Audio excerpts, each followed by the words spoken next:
shy is being selfish. Many people are taken aback when we say being shy is being selfish. But bear with us, it's not what you think. When I say shy, I am not talking about being introverted or quiet. There's amazing people that are introverted and quiet. Bill Gates, Warren Buffett, Rosa Parks. What we're talking about is when you feel uncomfortable and you get worried and that negative voice kicks in your head. I know that voice well. I've had it on the mound. Your fastball's no good. This team beat you before. You're going to blow this game. I know it from the improv stage. Think of something to say, you are such an idiot. That's the voice we're talking about.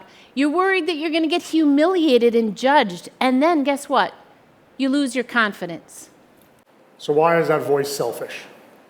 Just about everything we do, we're part of a team.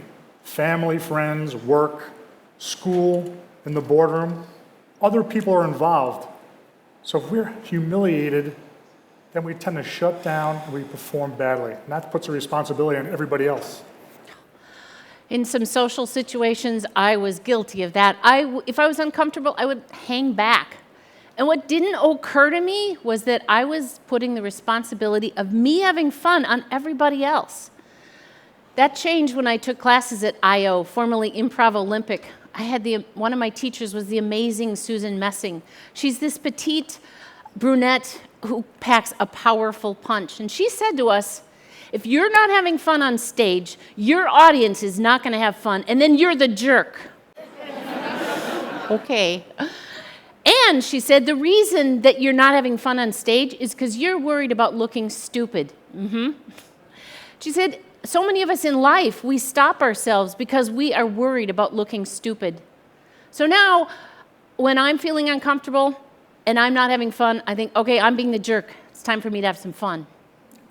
So what happens if you're in a meeting and you think you have some really good ideas, but you're feeling shy, you're not confident enough to share those ideas and participate? And what's really happening is you're putting the responsibility on everybody else to come up with those ideas. And then they take that responsibility and you shut down. Years ago, my youngest was heading off to college, and I read a quote by Katharine Hepburn. She said, if you don't face your fears, you will become soggy. That was how I was feeling, soggy. Like there was nothing important left for me to do. So I thought, all right, what would scare me? Performing on stage. So I decided to join a local improv troupe. It's called the Time Travelers. I fell in love with improv. I never laughed so much in my life. Pretty soon it was time for me to be in a show. So I'll never forget, we were backstage and, actually we performed at a bar, so we were in the back room of the bar. But I had family and friends out in front, and everyone was backstage cheering me on. Oh, you've been great in rehearsal. This is going to be fun. And I believed them, and I get out on stage. I was so scared, and I was terrible. After the show, I sat at the bar with my husband, and I said, I really suck at this. I'm quitting. And he said, okay.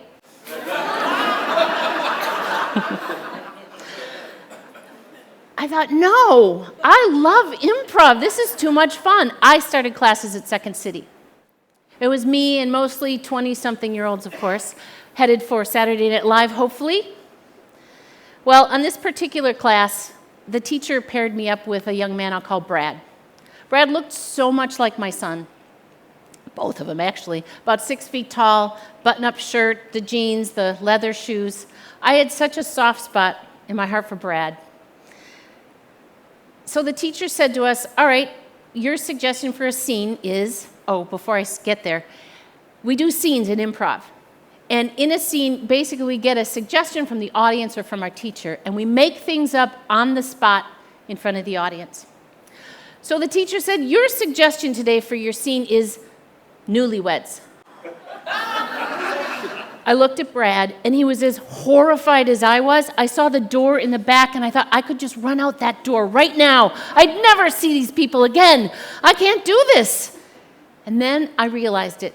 This moment was why I was at Second City. My teacher had taught me what to do. So I thought, all right, get rid of that negative voice. Be in the present moment. Trust myself. Brad, you're the best wife a guy could ever hope for. Brad looked so relieved. He started laughing. I started laughing. What I realized that day was that if I had let that negative voice stick around, I would have frozen up, and I would have put the responsibility of that scene on Brad. So I didn't. Most of us think there's a spotlight effect on us. Everybody thinks like we are right now, there's a spotlight. But if most of us think the spotlight's on us, then who's really watching and judging us? We are. And if we're judging ourselves and we're worried about being humiliated, then that negative voice kicks in and we shut down and perform badly. Not only that, but it can cause us to fail. It can cause us to fail because we believe that we're going to fail. In 2000, I was a relief pitcher for the Oakland Athletics. I was on the mound at Safeco Field, home of the Seattle Mariners, and 50,000 fans are going crazy cheering for them. Arguably one of the best hitters in Major League history, Alex Rodriguez, steps up to the plate with the bases loaded. No pressure, right? I wanted no part of that game. That day, my voice was so loud in my head, I was just thinking about the consequences if I failed. And usually I don't feel like that.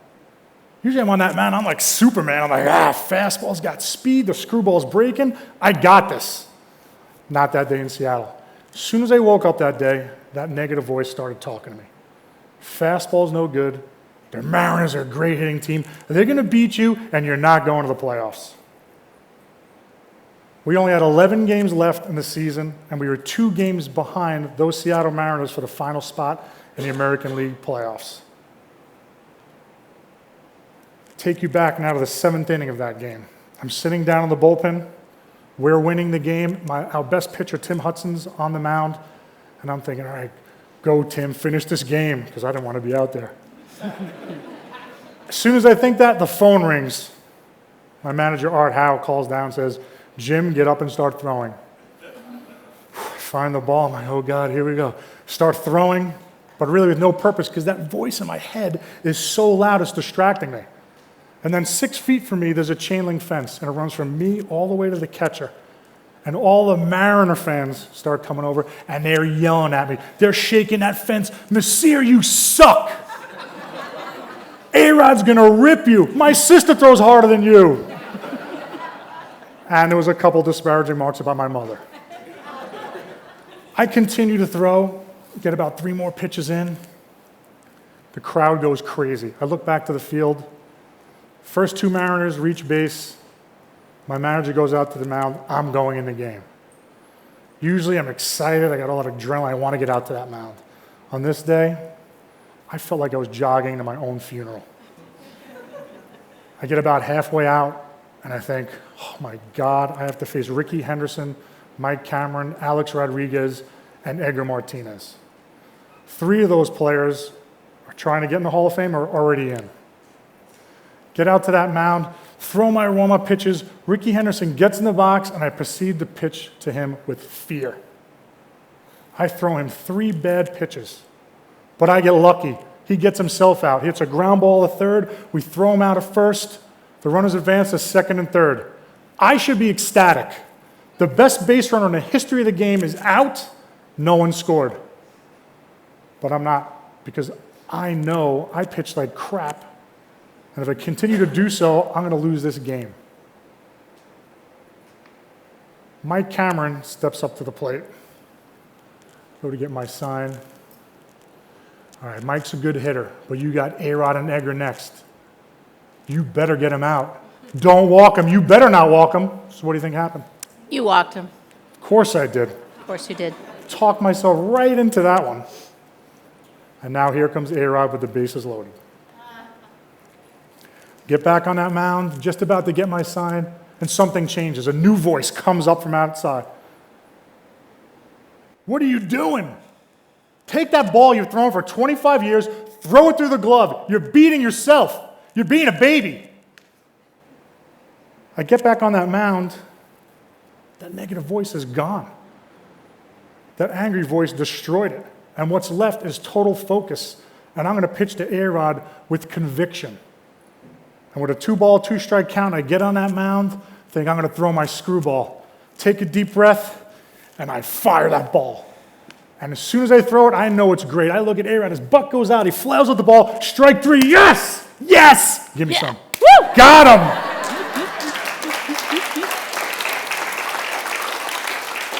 Now I have a lot of adrenaline going, though. I'm trying to relax. I'm like, oh my God, what's going on? I get back on the mound. Edgar gets into the batter's box, and that negative voice tries to get back in the game.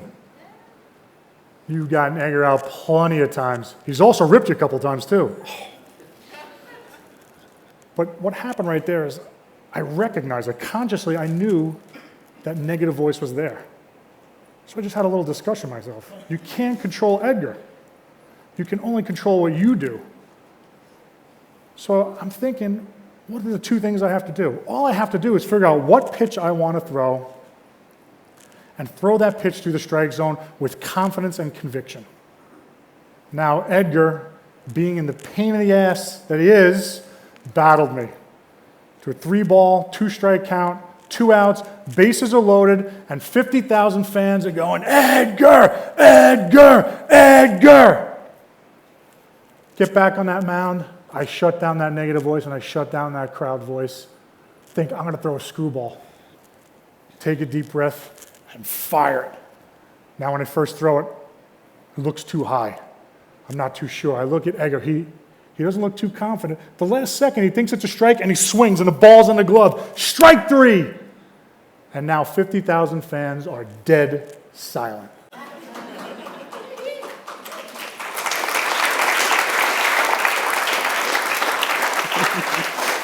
Well, the important thing is that the Oakland A's win that game, and we clinch the playoffs on the last day of the season. Now, that season's incredibly long. Runs from the middle of February all the way to October, and maybe November if you're lucky enough to get to the World Series. It's 162 games. My whole team works hard. The Oakland A's fans came out and supported us, and I could have blown the whole thing because of my 5 minutes of being selfish, only worrying about what was going to happen to me, and not on the task at hand and pitching with conviction. Now that negative voice, that selfish voice, it's tough to shut down. But on that day in Seattle, I developed a process that works for me ever since. If I'm in a stressful situation, I A, assess, B, breathe, C, clear. A, B, C.